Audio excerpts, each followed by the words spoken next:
Peggy 18.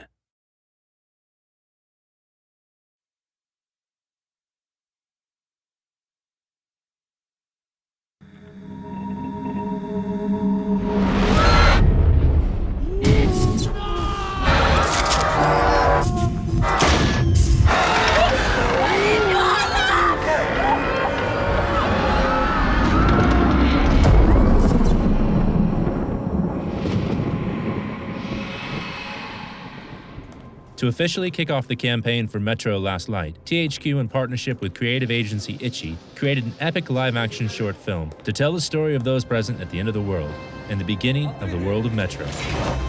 Ready? Listen! Go, go, go! Keep going there. That's good. What drew me into the project was the sheer epic scale and sort of scope of the story.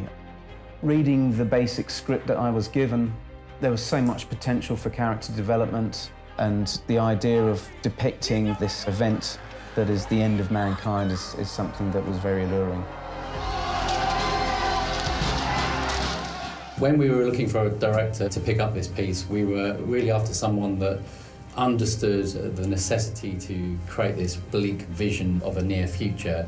And something that Jim's treatment really brought to life was another level to our storytelling, and he just got it completely. You gotta get out. Obviously, a big part of getting the right director on board was also finding a great director of photography, and Jim recommended Mark Patton, who was just coming off Prometheus, so he was absolutely the right choice for us. From experience of working in Kiev before, I knew that we could cheat Moscow and make that work for us. It just has this fantastic look about it, which really epitomises this bleak vision that we were hoping to achieve. Kiev was pretty much the ideal location apart from the weather. Extreme cold meant that we couldn't stand still, we had very little time to think, and on top of that we had to throw in 100 extras, car stunts, rampaging through the streets. But through planning, we actually got away with a lot in the time we had. We also invited a lot of people from 4A to help add to the weight of bodies. And in actual fact, I think we cleared out most of the office. Yeah, that was a lot of fun. The third day was the hardest shoot. We shot for 22 hours without stopping, which was pretty incredible. We had to shoot in 3 locations, including being on the Metro Underground system at 4 o'clock in the morning. The Ranger's costume is based on Artyom's character. I really enjoyed developing that because that's toys for boys. You get to sort of build guns and knives and create uniforms. It was a real process of exploration to design and make his weaponry and his outfit as close as we could to the character in the game. Take your time. Action!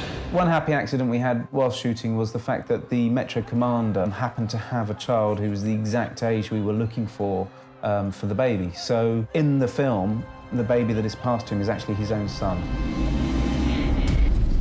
Towards the end of the film, we needed to tie in the idea that perhaps this ranger was also the baby. And we felt that one really vital cue would be to use the lullaby. We had a lot of actresses into a casting session and got them to act out the scene with the baby. And one particular mother started to sing the child a lullaby.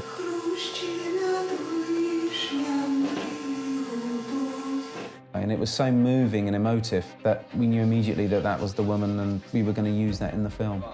The Mother's Lullaby was one of those things that no matter how much you prepare, how much you plan, some things just come along and they absolutely click and make perfect sense.